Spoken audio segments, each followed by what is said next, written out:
Fala pessoal, tudo bem? Aproveitando a deixa, eu resolvi gravar aqui a terceira parte do Timescale DB e agora eu vou falar um pouquinho dos Table Space e como eu tomei a decisão de movimentar os dados que são antigos para Table Spaces diferentes, tá? O que eu vou fazer aqui é configurar o meu Docker para que ele rode, ele tenha mais dois volumes, simulando que existam discos diferentes. Eu vou reiniciar ele e vou dar uma explicação rápida de como eu faço esse processamento, tá? Então, vamos lá. A primeira coisa aqui é criar mais dois discos. TimescaleDB, TimescaleDB. Eu vou dar um nome aqui para ficar claro. Vou fazer o mesmo aqui. Very slow. Então, esse drive aqui, né, esse disco do Docker, ele é o volume principal dele, do TimescaleDB, não do container, né, do TimescaleDB. Aí a gente tem um TimescaleDB slow, simulando que é um disco que vai ficar entre o disco principal e o disco extremamente lento, e o disco very slow, que seria o equivalente a um disco magnético ou um cold storage lá na Amazon ou no Google. Tá bom? E agora a gente vai montar ele. Então vamos lá. Timescale slow vai para barra data barra slow. E aqui very slow. Eu fiz um alias aqui só para ficar um pouco mais fácil, não ter que ficar escrevendo o Docker Compose. Então, up, build. Então ele vai aplicar de novo aqui o. Eu não devia ter subido aqui, eu vou subir agora direitinho. Tem que dar um "-d" aqui para ele subir em modo taxit. Legal. E aí a gente vai ver só se ele montou direitinho. Slow e very slow. Então, ok. Estando configurado, agora a gente vai para o nosso banco de dados. Eu já deixei pronto aqui o script, tá? Qual que é a ideia do script? Então a gente vai criar uma tabela onde vão ter o nome do índice da tabela que corresponde ao time. Isso é necessário para a gente fazer a movimentação de chunks. O nome da tabela, que é o nome da tabela principal, digamos assim, né? Não o nome do chunk nem do hypertable, o nome da tabela. O nome do esquema onde a tabela está. Aqui é a partir de quanto tempo que eu pretendo movimentar os chunks. Aqui é se o job, se essa movimentação está habilitada para esse cenário, especificamente para esse registro, digamos assim. E dois parâmetros que eu acabei usando para eu ter um fluxo de movimentação. Então, exemplificando aqui, tá? Eu vou criar uma tabela, vou pegar aquela minha tabela de worker e vou movimentar do namespace, do table space null para o table space slow. Tudo que estiver vencido há mais de 7 dias. E depois eu pretendo fazer a mesma coisa movimentando tudo que está na tabela worker e que está há, por exemplo, 15 dias vencido e que está no table space slow, e eu vou movimentar para o table space very slow. Tá? E aí eu consigo fazer, inclusive, esse decaimento de dados de forma até mais simples. Eu posso ter vários table spaces que eu consigo fazer essa movimentação. Tá? E para isso eu vou criar uma tabela, vou criar um índice para ela para que esse job não seja duplicado, né, de alguma forma. E vou criar dois table spaces. A criação de table spaces é relativamente simples se você estiver usando só o básico. Quando você cria o table space, você pode informar qual vai ser a penalidade da query se eu tiver que acessar esse dado que está nesse registro. Então, por exemplo, eu tenho, na hora de planejar a query que eu vou rodar no meu SQL, por exemplo, se eu não configurar esses parâmetros aqui, ele vai entender que todos os discos são iguais. Se eu eventualmente configurar o disco very slow e diz, sei lá, que o random pages dele, o acesso de random pages dele é metade do table space principal, o planner do SQL, do Postgres, no caso aqui, ele vai levar isso em conta para te informar quanto tempo vai levar a query se você fizer um explain, por exemplo. E eu acredito que ele também deve usar isso para alguma outra, por exemplo, se o índice tiver duplicado em dois tablespaces, ele conseguir acessar diferente, mas isso é uma suposição minha, tá? Por fim, a gente vai criar uma procedure onde eu vou cadastrar ela como job e eu vou rodar a cada 5 minutos, pegando tudo que está nessa tabela e executar o comando moveChunk. Esse moveChunk é um comando timescaledb que informa o que tem que fazer com esse chunk, né? Então, no caso aqui, eu vou fazer uma movimentação. Quando eu faço esse select, eu busco nomes dos chunks que estão na view timescaledb information. Então, eu tenho um cara aqui. Vamos ver aqui, eu não sei. Eu acredito que eu tenho dado aqui porque eu não perdi ele. Então, eu tenho aqui 2 dados. Eu tenho o nome do chunk, nome do esquema, nome do chunk, o nome da tabela e o nome do esquema da tabela. E aí eu consigo, com base nesse cara, fazer esse join aqui. Então, select join, pega a tabela, o namespace, o índice. O índice é importante porque na hora de eu fazer a movimentação, ele obriga que eu diga para ele qual que é o índice de ordenação.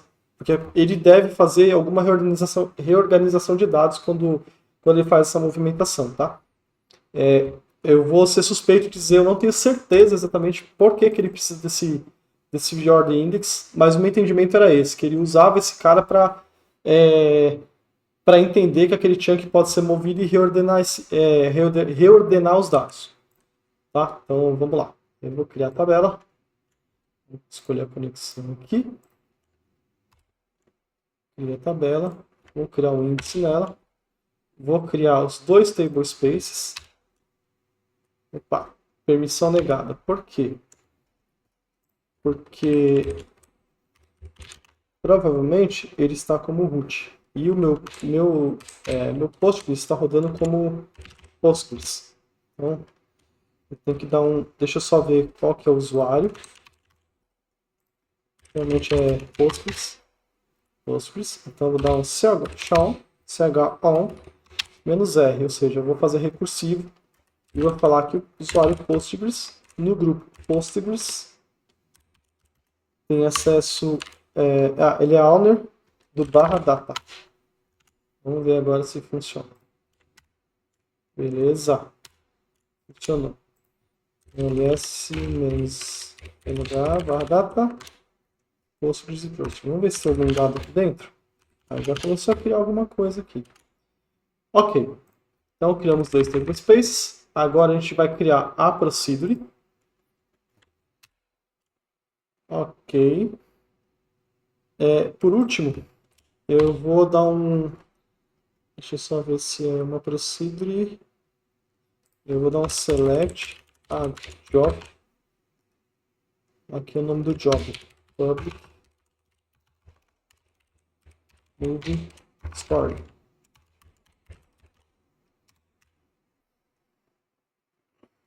Deixa só eu ver se tem mais alguma informação. Eu estou vendo isso aqui na documentação timescaledb, mas é isso. Eu não vou executar ele ainda, tá? Eu só preciso dizer para ele o intervalo. Que eu vou colocar aqui a cada 5 minutos. E vou deixar aqui por enquanto. Ok. Agora, vamos na tabela.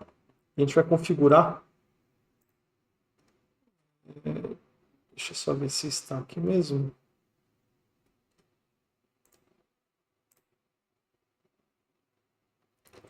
O nome da tabela é Tables Storyfile. Beleza. Então, ver a tabela. Eu vou incluir um cara novo aqui. O nome do meu índice é o nome dessa tabela aqui.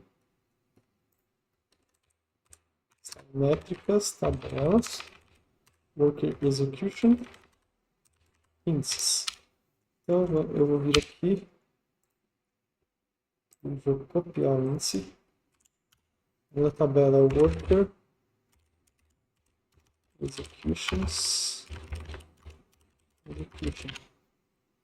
O nome do esquema é metrics. Eu vou mover tudo que está mais de 7 dias, está habilitado, e vou mover para o slow.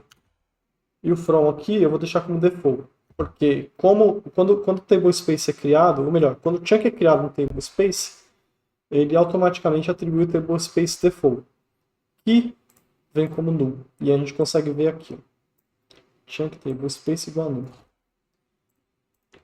E, ok. Só que ele trocou. Ok. Ele não entendeu que tinha um índice aqui, mas não tem problema. Então vamos criar um novo cara aqui, ou melhor dizendo, vamos duplicar o que está aqui e vamos modificar ele. Vai para o velho slow, quando está no slow, e vai mover só depois de 14 dias. Ok. E aí qual que é a lógica? Deixa eu só arrumar aqui. A lógica é a seguinte.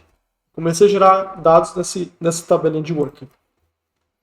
E aí, no meu Grafana, eu preciso que esses dados fiquem quentes, digamos assim, ou seja, o acesso seja rápido, por 7 dias. Depois de 7 dias, eu quero pegar os chunks que estão há mais de 7 dias vivos, né, digamos assim, foram criados há mais de 7 dias, e eu pretendo mover eles para o Table Space Slow, que é um disco, por exemplo, que é um pouco mais lento. Não muito lento, mas é um pouco mais lento. E por esse mesmo motivo ele é mais barato na minha operação. E aí eu entendo que nesse script, depois de 7 dias, o meu dado passa a ser lento e depois de 14 dias, meu dado passa a ser desnecessário, digamos assim. Ou seja, de vez em quando talvez eu precise acessar. E aí vamos colocar um cenário hipotético, né? Eu tenho um sistema de pagamento e eu fico avaliando o funcionamento dele online nos últimos 7 dias, fazendo algumas predições para ver se a aplicação, né, está rodando de acordo com dentro dessa janela. E eu faço uma outra predição para entender, por exemplo, se de repente eu tô deixando de vender ou meu ticket médio diminuiu o valor, etc. Então eu ainda consigo, dentro de 14 dias, olhar esse dado. Passou 14 dias, esse dado só é importante para fim de demonstração. Então, por exemplo, imagina que eu tenho uma operação com a Visa ou com a Mastercard e eu preciso gerar um relatório de 30 dias de vendas ou de acesso a uma API, por exemplo. Então eu consigo fazer esse comando, digamos assim, nesse storage que é bem mais lento, porque eu vou fazer isso daí uma vez por mês. Enquanto isso, os stories que são um pouco mais rápidos, eles acabam me dando essa vantagem de acesso. Tá? Então, é isso. Agora, vamos só fazer um select aqui para entender se, por um acaso, ele está fazendo, né, o que a gente quer que ele faça. Então, eu vou pegar esse cara aqui. Deixa eu só pegar um pouquinho mais para baixo. Aqui eu estou usando um cursor, então eu não vou conseguir rodar esse carinha aqui direto. E a gente vê que não veio nenhum registro. Por quê? Porque a minha tabela, meu table space, o valor mais, né, a data mais antiga dele é 8/3. E a gente ainda está no dia 6. Então a gente não vai conseguir mover nada. Mas eu vou fazer uma brincadeira aqui, só para a gente ver que tipo de dado que vai aparecer no registro. Eu vou tirar esse range end. Eu vou deixar ele assim. E aí, eu mudei a procedure, não era para mudar a procedure, mas sim. Eu peguei o dado errado aqui. Faltou mais uma coisinha aqui, vamos ver. Eu acho que eu fiz alguma coisa errada aqui. Métricas. MDB. Metrics. Eu acho que eu sei o que é. Deixa eu só entender uma coisa aqui. Deixa eu tirar essa outra aqui. E esse aqui.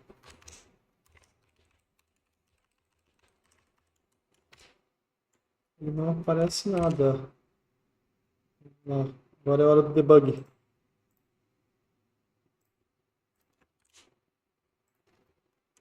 C.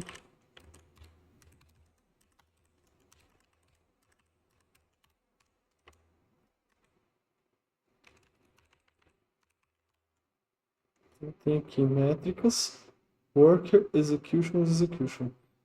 Table name, hypertable name, hypertable schema.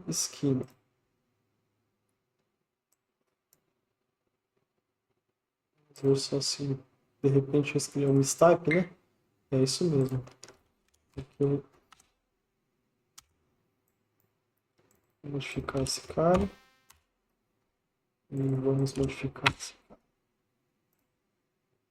Ok. Certo. Olha, o nome estava errado mesmo. Aí ele vai devolver alguma coisa parecida com isso. Faltou agora aqui.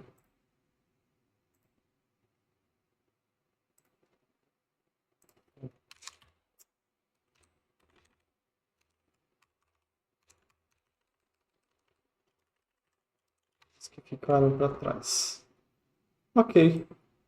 E aí a gente está dizendo o seguinte, né? Aqui, na verdade, é só o select do que fazer. Aqui embaixo é onde ele vai fazer de fato a movimentação. Deixa eu só entender aqui uma coisa. Nove chunk, aí o teste por chunk. Ah, está aqui o nome do chunk. Eu não estava lembrando onde que ele estava aqui. Aqui, ó. Ele vai mover esses dois chunks aqui. Na verdade, ele vai mover um só, né? E como esses valores aqui a gente não está considerando o range, ele acabou aparecendo duplicado. Mas o range aqui, se a gente colocar só um, vamos ver aqui um select, ainda nenhum vai ter, mas a ideia é que ele só vai aparecer o primeiro. Vamos supor que a gente roda isso daí uma vez por dia, ele vai aparecer o primeiro, vai mover para o disco antigo, para o disco slow, e aí vai ficar lá por 7 dias. Depois ele vai mover de novo para o disco very slow, e vai ficar lá após 14 dias ele vai ficar por lá. E aí a gente pode usar o mesmo processo de retenção aqui e modificar isso daqui para que ele apague do disco somente dados que estão há mais de, sei lá, 60 dias. Aí você pode ter um disco very slow pequeno e que você armazena só o suficiente para sua operação. Essa parte foi a parte mais simples, né? Acho que para o básico, óbvio, dá para a gente fazer todo tipo de processamento aqui, dá para a gente criar, tirar essa delegação de execução do job do processo do timescale DB e você mesmo fazer. O próprio timescale aqui, ele tem uma forma de você jogar os chunks fora. Então, quando você cria uma política de retenção, aqui nada mais é do que ele rodar esses comandos, eventualmente baseando em alguns parâmetros que você definiu lá na Procedure. É isso. Espero que vocês tenham gostado. Espero que resolva o problema de vocês na produção. E caso seja de interesse de vocês aí, procurar saber mais, tiver questionamento sobre isso, entre em contato, fala nos comentários e pode chamar que a gente está sempre por aí, tá bom? Muito obrigado, gente. Tchau, tchau.